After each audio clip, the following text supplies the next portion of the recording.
This is Cold Start. So I feel the concept, the term track car is stupid. I think that there's street cars and there's race cars. I think you're going to make a lot of friends telling people their track car is stupid, Silas. That's perfectly fine. We're throwing down. All right. I love it. But to dive deeper into that, of track car is this weird middle compromise of both, right? It's a streetable race car, which can sound cool, and I think all of us want that, and Yeah. a lot of supercars out there are trying to be that. I mean, they advertise it themselves as that. Right, and then like the epitome of like the Aston Martin Valkyrie and the AMG Project One. It's like there's this huge selling point of it's a race car for the streets, and I mean ultimately that's not what you want. And not to say that you can't take your street car to the track. That's perfectly fine. If you have a street car and you want to go to the track and do some track days, absolutely, right? Like that's a safe and controlled environment to go and do that with some minor modifications. Brakes, better brake fluid, maybe a grippier tire. Don't get carried away. Where I'm making the line for track car is where you get to the point that you're just dumping a bunch of money into a street car trying to make it a race car. It's true. I have buddies that have a Camaro or a Vet, and they bring those out to the track, and they're running up against limitations really quickly, right? Their cars will overheat. They won't have enough tire. The things that you need to be able to make the car get to the track start to take away from that experience of as a road car or even as a track car. So now you got to lug a set of tires with you. Well, what tires can you fit in or on your car?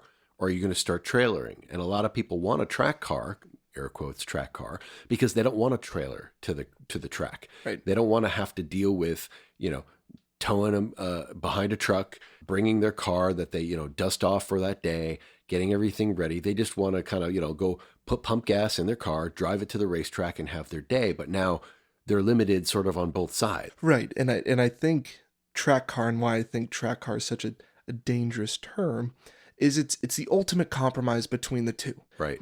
Everything you do to make a street car into a track car makes it a worse street car. And then if you think about a track car, you want it to be streetable, but everything that you need to do to be able to still drive it on the street, still register it, especially in a state like California, but everything that you do to make it streetable makes it a worse race car. And so I think that's why it's like, I like to make a hard split of street car, race car. And I think ultimately that's where a lot of people end up down this path of, oh, I want to get into track driving, I want a track car. And then they recognize that they've basically just ruined their street car, and it's never going to be what a race car could be. That's right. Let's tease that apart a little bit. What would make a track car? So first of all, you roll up to the track in whatever you're driving. So on the track, you find that a lighter car is going to perform better than a heavier car, right? And a heavier car has certain qualities to them that on the road make it actually a more positive experience. Suspension, the rate of travel of your suspension. We've all been in those sort of like squishy, slow responding cars, but they absorb the bumps. You can go over the speed bumps in the parking lot with hardly even slowing down. Those aren't going to do really well at the racetrack. So now you're going to be modifying your suspension or at least tuning it or having to make changes to it just to take your quote unquote track car out on the racetrack and be able to put it back out to the street. When I first got into track driving, I drove a basically stock street car. Quickly realized that a street car is not capable to be a track car in a lot of circumstances. In my situation, I ended up boiling my brake fluid and created very squishy brakes on the way home. And that kind of, ignited the light bulb of maybe I should get something more dedicated for the track. That started my process of wanting to be a part of Spec E30 and here in the Northern California region. And so I bought a street car 1989 BMW E30 325 and slowly started to build it to become, full-blown race car. Now, a lot of people think about race cars being hundreds of thousands of dollars. That's not necessarily the case. You can build a race car for, 20 grand. And so that's what I ended up doing, and recognizing that if I wanted to go to the track and I wanted to drive hard on the track, I'd be better off having a dedicated vehicle to do so. A full-blown race car, stripped, caged, race brakes, race fluid, the whole nine.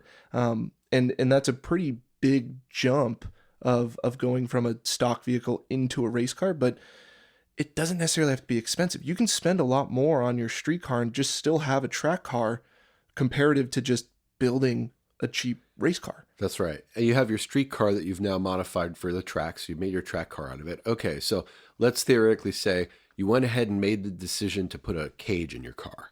Okay, so there goes your back seat or any potential space for cargo that you're going to drag around because you're now limited by what'll fit in between the bars of your cage.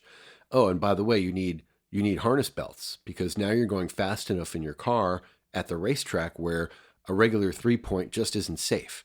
And Right. if you've got a roll cage, fine, you have a place to mount it. But now there's people who put in these roll bars, and it's not a real cage; it's just a place to connect your harness belts to. And I've heard that described as jewelry. It's actually something you put in the car that doesn't provide safety. It's just a place. It's trendy on the street. Right, absolutely. So it looks a certain way, but it's not accomplishing what you need. You need a roll cage in case you roll over the car. Your roof isn't made structurally such that you can roll a car at the racetrack at those speeds, the cars that are built for the street. You also have additional rigidity that it's adding to your vehicle because it wasn't built for that purpose. The strength and the structure of a road car is highly different than if it is of a race car. So you have these things that you're trying to make up for the compromises because of, or requirements because of safety. You know, if you're going to be riding around in this car with a roll bar or roll cage, well, you need a helmet because if you were for some reason to bounce around the inside of the cabin of that car, your head striking a roll cage or roll bar is not going to be a good thing. People don't survive very low speed. I mean, 25 mile an hour, you're head into a roll bar and you're done, right? So the trade-off that you're making to be able to take your car to the track from the street by putting this cage in it is dangerous. And I think, where we're coming from is not necessarily to say one thing is wrong and one thing is right. Well, I think we're saying that, there's a path you can go down and it's a natural path because Right. you start incrementally making these changes to your street car to make it a quote track car. But you're going to find out you're going to hit a wall, not literally, but you're going to run out of room with what you can accomplish with your track car versus what you can accomplish with, if this is a budget question, a similarly priced or even much cheaper race car. Look at some of the starter race cars, to your point, Spec E30, Spec Miata cars that you can get out of the gate for $20,000, $30,000, $40,000 with proper safety gear, with fuel cutoffs for emergency purposes, the kinds of things that your racing organizers are going to require from you. Having protection nets for your window or arm restraints in your car. Because, if you're running windows down like a lot of series require, your arm could go out and that could end really badly. So you're running with window nets or with arm restraints. Are you going to have that on your track car? Are you going to be taking the glass or the plexi or whatever you have in your street car out so that you can turn it into a race car? Or are you going to have something that's purpose built with those capabilities? Right. The point is that there's a solution for everyone, but understanding that track cars are the biggest compromise.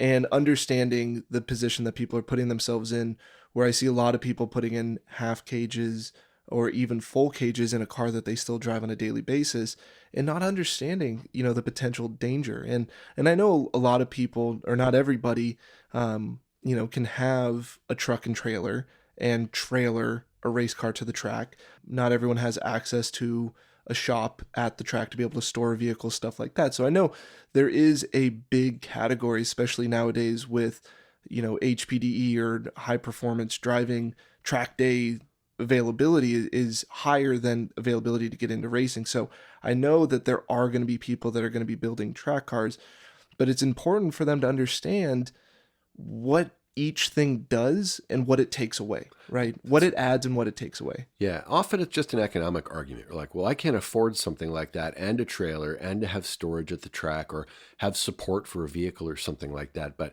if you start adding up what it costs to go buy, what we call a sports or performance car, that's expensive to start off with, whether it's used or new. And then the work that you're going to do to start to try to convert it so that you get closer and closer to this sort of the speed and experience that you might think you might get from a race car, you've far exceeded the cost of getting into something like a Spec Racer Ford, a small Formula car, Formula Atlantic, even approaching things like a Radical. Those are going to be cost equivalent to the work that you've done by acquiring a sports performance car and then trying to convert it to the track car. And not to mention the biggest piece here, which is any vehicle that enters the track may not exit.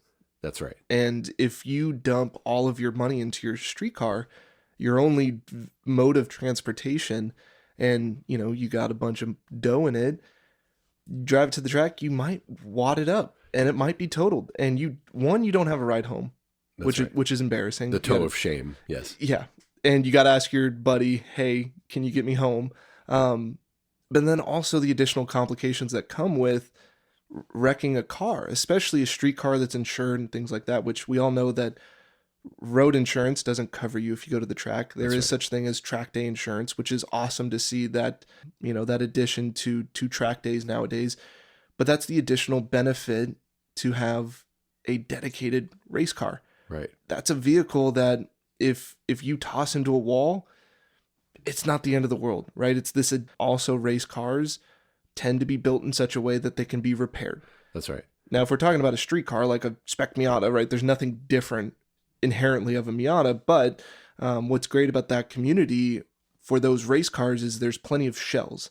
And if you wreck one of them, it's pretty easy to transfer all of your parts and engine and things like that into a brand new vehicle. And it's not as costly as just destroying and throwing away a street car. That's right. When you're talking about a purpose-built race car, not one of these street cars that have been converted, spec cars and what have you, they're built to be taken apart and put back together. That's an important element of these vehicles versus a street car where if you got a ding in the bumper at a light, it's thousands of dollars to replace quarter panels and bumpers and things like that because they're not made to be taken apart. They're not made to be serviceable by the manufacturers. It's not in their best interest to have it be that way. So if you buy something that's been built for the racetrack, that's a race car, and something goes wrong, whether it's your fault or somebody else's, it's repairable, right? You can sometimes fix these things in an extended long pit stop or a break in between sessions. Oh, you tore off a corner, right? You broke off the suspension and the wheel from the front wheel of your open wheel race car. That's something that can be fixed in pit lane by your mechanics or friends or people who are knowledgeable of this if they have the right parts. And parts are available for those cars because they're designed to be taken apart and put back together.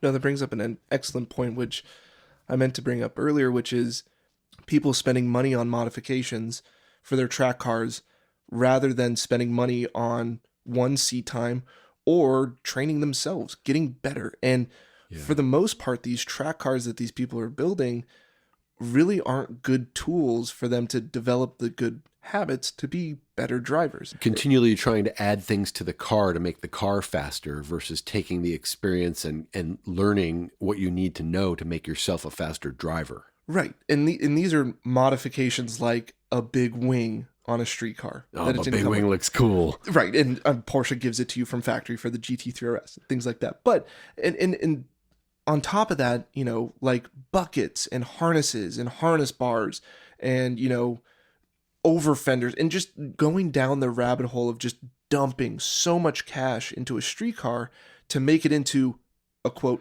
track car. It kind of just makes your car more fragile, right? Because then if something goes wrong, you got to go get those parts again and put them back on there versus the kind of car that's built to have those things easily replaced. Right. And also it's a bunch of money into something that then you're going to recognize, oh, my track car is not as light or it's not as capable as a race car because of X, Y, and Z. And, oh, I should tear out all my airbags because that's going to make it lighter. Then I'm going to fit in a full roll cage and do all these crazy things. Well, guess what you just did? You just turned your street car into a race car because it's fully stripped, fully caged. Basically, you can't register it anymore. You rip the cats out of it. You put a gnarly tune on it. You've just created a race car, right? You're doing all these things also to avoid having to trail your car to the track, right? And what people overlook here is like, what is the cost and the overhead of all these things?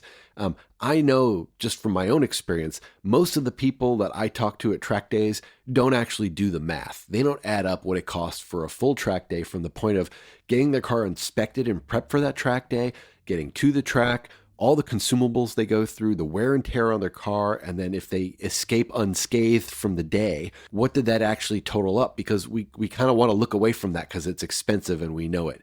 But the reality it is, if you would put that same money into paying some dude to trailer your race car to the track, you wouldn't have all those compromises and you'd have a way better experience than those guys who are doing that stuff. Yeah, absolutely. And if you're spending a bunch of money on your car to go and chase lap times, right? Which I think ultimately what happens when we go to the track, that's the competitive nature. Right. How fast can I go around the track?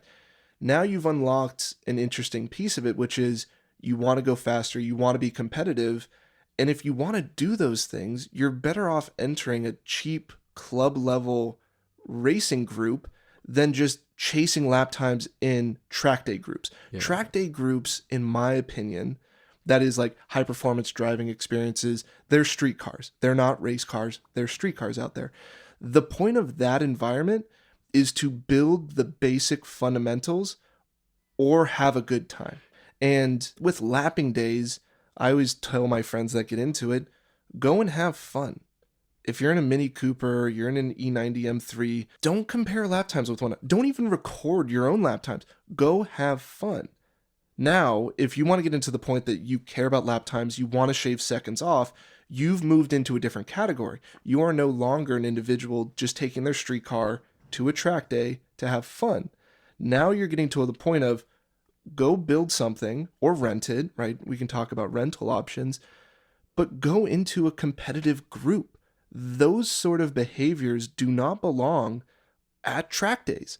If you're out there with 3 lap timers and a video camera and a Garmin and all these other things, you might not belong in a track day group anymore. Yeah. It turns into something different. Take it down a notch, right? The Right. whole goal of what you're there to do, we really need to examine. A lot of things that we learn about ourselves doing this sort of driving apply to regular life, not just driving a car at speed. And it's knowing, what is it you're seeking? What is it you're trying to accomplish? Are you getting there? Yes or no? And if you're out there chasing a lap time by bolting things on your car and you're not willing to have somebody else instruct you, teach you what you need to know to get better, then maybe you're chasing after the wrong thing. And maybe you're doing that with your life too. Yeah, and chasing after the wrong thing. I think that's why I have such a bone to pick with quote unquote track cars, is what they're chasing is who can spend the most amount of money to have the coolest car at the racetrack. And that's what Cars and Coffee is for. So go to Cars and Coffee, show up with a cool car that people come over and take your picture, or, get you out on Instagram or whatever it is. And they go, ooh, it's got harnesses in it. That must be a track car. Right. And then they'll ask you, oh, well, what's your lap time at the racetrack? And you get to boast to them about some time that really doesn't matter because no one else has a car built like yours. Or it's independent, like, oh, one day with nobody else around on the perfect conditions and the fastest car I could buy, I did this time on the racetrack. Right. And so if you're like the person that builds a track car is the guy that's chasing to, I want to spend the most amount of money, versus the guy that brings his street car. He's out there to just have a good time. Now, getting into a race car, if you do mentally want to chase lap times and you want to go faster and you want to be better, that's where you get into a race car, because now we can discuss data, we can discuss getting an instructor, and you can measure yourself up against other people to a basis. Everyone has the same car In a meaningful spec, way. Right. In spec classes, everyone has the same car. So if you want to brag about a lap time, it actually means something. Where if I tell you I can do this in a Spec E30, that actually means something because everyone else that does a lap time in a Spec E30, more or less, has the same car. But if you're just a track day bro in your track day car, going out there and boasting that you can do X amount of lap time at an HOD event, that really means nothing to me. And it means that your head's in the wrong space. Yeah, let's call it the unanalyzed life, right? When you go out to the track and you're not trying to use data that you capture through the car to compare yourself against other people in the same kind of car driving, then what is it that you're actually comparing yourself against? Yourself, your prior experience in the same car, fine, but there's a limit to that. You're going to get to a point where the car has more capability than you ever could do with it. You are the limiting factor. And that's the case in most cars when people take them to the racetrack, at least while they're learning. So it's about getting a structured way of learning how to use the car that you have. Fine, we all start somewhere. We all got what we got. So bring what you got and learn how to use it well. And when you get to that limitation point, instead of going and finding a bolt-on or a faster tire or whatever it is, think about what instruction can give to you. And then if you're interested in pursuing beyond just having fun and the pure joy of just driving around on a racetrack, and you want to get better and you want to compete, you want to go after a lap time, you want to be wheel to wheel with another car, that's the point you need to stop, take a deep breath, ask yourself, what is it that you're actually trying to accomplish? And what's the best way to go about that? And we'll find almost every single time the track car is not the way to get there. Yeah, the track car is, it's almost like the indecisive answer, right? Yeah. In the very beginning, when you have a street car and you're just taking it to the track, you do a couple modifications to it to make sure that it can last a 20-minute session. 9 times out of 10, whatever that vehicle is, like you said, has more capability than you do. There's no way that you can bring your stock car to the track and drive it at 100% of its capability. And that doesn't mean you're flooring it on the straightaway and you jam on the brakes. It means you're doing things properly at the proper time to do the lap time that that car is capable of doing. And once again, to throw shade at the track day bros, those are the guys that are spending money to make their car faster rather than spending money to make themselves faster. And there's a massive difference between being like, oh, I want to do a sub 2 minute at whatever track. And to achieve that sub 2 minute, we're putting on a supercharger, better cooling, bigger tires. Oh, I bought the brand new Hoosier track day tire that's going to be 5 seconds faster than this tire.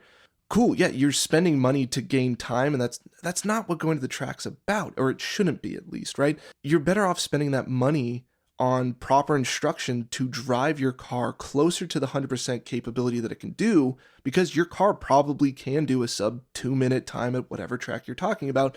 It's just you are the limiting factor. You can't do that. Yeah, there's a lot to be said for getting an instructor, finding a coach to give you the tips, the instruction that you need to get better at driving the way you need to drive on the racetrack. It will translate to making you a better driver on the street as well. You can learn those skills in some track cars, but you're going to be limited. And there will be that point where even if you don't have a budget, you're going to be really frustrated in your GT3 RS getting passed by a Miata. And yeah, they're going to have a dash cam and they're going to make you look silly on YouTube. And so now ego comes in and people start to do silly things. So it's really about putting together the skills that you need to have in the environment you need to use them in the right kind of machine for the job. And again, most of the time when we see track cars where people have put a lot of money into them and they've been trying to develop them down a path where they can still use them as a street car, more times than not, they're going to get themselves into trouble, or they're sinking money into something that would have been much more better spent on a proper race car that could have given them so much more reward, so much more feedback. If you want to drive fast, you're going to go way faster in a proper race car than you are in a converted track car almost every single time. Yeah, I mean, the money's going to be better spent on getting to what you ultimately want, right? Driving on a racetrack. What's going to be the best thing to drive on a racetrack? A race car. When you're in your beginning and all you do have to use is a street car or a track car, I would encourage everyone, when you think that you want to chase a lap time and you want to spend the money on power mods or aero bits, don't. You're going to be better off spending that money on a private instructor, get some one-on-one instructing. The biggest difference between spending money on mods and spending money on an instructor is if you spend money on mods, that's going to make that one car faster. If you spend money on an instructor, that's going to make every car that you get into faster. That's right. Yeah, the kind of performance handling that you need to learn, stuff that you can learn on a skid pad. You know, street cars can go on a skid pad, but they're going to run out of steam a lot earlier to the earlier point than the race car and its training that it can provide to you with a good instructor. At the end of the day, learning skills that are portable are going to put you in a much better place than trying to invest in a vehicle to make you fast. And this whole like chasing lap time idea, I think blows my mind that people want to go to a certain time and they just build their car to go that fast. Where as they build their car, they themselves as a driver say they're driving the car 60% of its capability. Just because they're making their car faster doesn't mean that they're reaching any further to its capability. They're still driving at 60% of what the car can do. The car is just faster now. And that gap between what you're capable of and what your car is capable of, that's where the danger comes in. Because if you finally go to the capability of the car and you're not ready as a driver, that just means you're in a crash. And the faster your car is capable of going just means that you're going to hit the wall that much faster. Yeah, that's one of the things about spec racing or racing overall. Like if you look at the extension from track day driving, and there's nothing wrong with going to the racetrack and wanting to go lapping and drive around the racetrack and not chase a lap time, just get into that sort of meditative state, that flow of connecting the corners and doing it consistently and getting very slowly better and more capable of handling the car at speed. That's great. If you do want to take that next step into anything competitive, wheel-to-wheel, amateur racing of any sort, the first thing they're going to do is throw a rule book at you and say, here are the rules because everybody here wants us to be fair, which is to say, you can't go faster just by showing up with a more expensive car or putting modifications on your car that are going to make your car faster, not you faster. The whole point of this is sort of a competition with equal equipment. It's really about capability and being able to do the right thing in the moment that makes racing a competitive sport versus something that's just a dick measuring contest between who can throw more money at a car or buy the more expensive thing. That wouldn't be exciting. Like if you could watch racing, you're going to watch NASCAR. Well, if one guy can come in there with a 1,200 horsepower car and everybody else has a 600 horsepower car, and that makes him faster, nobody's going to be a fan of that guy because that guy's great. He had more money than the rest of them. You're going to be a fan of the person who went out there and really did the most with their machinery, showed the expertise that they can employ with that car, get out there and do the best with it on comparable terms, right? The whole point of spec is there is an equivalence that we're trying to achieve across cars. Even racing that's a class racing like GT4 or GT3 racing, you'll see often they bring in this thing called balance of performance because not all cars are made equal, even if we call them all the same class of car, GT4 car, for example. One GT4 car will be different from another. It'll be a different weight. It'll have different aerodynamics. It'll have different power delivery. So things need to be done, if you will, to adjudicate the racing of those cars in a fair way so that they can be out there on the track and race together. And every single racing body that I know of has these kind of rules. If you do drag racing, there is index racing. There are classes of racing where the intent is for cars to be roughly the same if they're going to be racing or competing together. So I think you need to dispel this sort of sense that if you just show up with better stuff or cooler stuff that you're somehow going to win, that's wrong. You need to come to a point to realize that if you're going to compete and you're looking at your lap times, if you're out there in a Porsche 911 comparing your lap times to the guy who's in his Miata or in a BMW E36 or whatever it is, it's not a fair competition and it doesn't actually mean anything. And I think that's why I enjoy being in a paddock more than I do a Cars and Coffee. Cars and Coffee is the whole measuring contest of who went to the dealership, spent more money, got the coolest spec. You go to the paddock and that's not what it's about, right? It's about who can do the best lap time, and it's not about what car you brought. Like you're saying, the guy that has the Porsche comparative to the Miata or the E36 or E46 M3, no one's impressed that you can pull a faster lap time because that car is faster. It's all about how much of the car are you able to extract, and it's a cooler feeling that the focus is more on developing yourself as an individual and as a driver rather than how cool or how fast your car is. Now, cool race cars are cool too, right? I'm not going to take away, if you have a cool car at the track, it makes it that much cooler. But I think the main point of this is, making that clear distinction of street car versus track car versus race car. And if you're going to the track and you have a track car, you're going to realize real quick that the real answer is to have a street car and a track car, if you can afford the two. Something that doesn't get talked about very much is arrive and drive. Driving somebody else's race car, a rental car, sounds like a thing that we all think about. You go picked up at the airport and you go beat on this thing. No, a rental race car is something that's been created and maintained by an owner or a team that has the purpose of putting multiple drivers in it. Maybe the takeaway from that is enjoy your street car, go to Cars and Coffee, polish your car, put cool bolt-ons, do things that make you feel good about your car. But at the point at which you're sinking a lot of money into trying to make your street car perform well at the racetrack, you should consider these other venues. You can go rent that car, that sports prototype, that GT car, Subaru BRZ that's been converted to full race spec that you're not going to be able to acquire on your own. You might not have the know-how to maintain that thing or a shop to keep it in or to get it up on a lift and do the work necessary, but other people do. And you can pay for the benefit of using it for the day and having instruction and running it hard and putting it away and letting it be somebody else's problem to maintain and to deal with next time. I think that's an overlooked part of this problem. It's actually an overlooked solution to this problem in a lot of discussions about how to get the ultimate track car. Yeah, and before we go too deep into that rabbit hole, we'll save that piece for the start of our next episode where, for those individuals that might love cars, enjoy cars, go on cruises on the weekends, things like that, never been to the track, maybe we can help them out through our experience of what it takes to go to the track, what would be our recommendations of how to make that happen. So I think next episode we'll dive a little bit deeper of how to go from the street to the track. And how to do that in a way that makes sense, will make you happy, will be fun, and to demystify some things. There's something about going to the racetrack that it's really hard to find a good sort of overview or primer for how does this work? What do I need to know?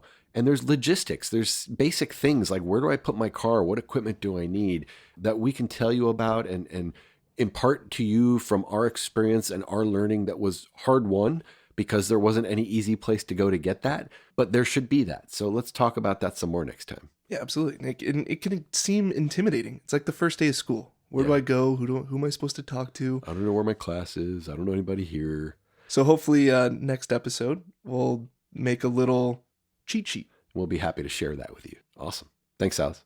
Thanks, Todd.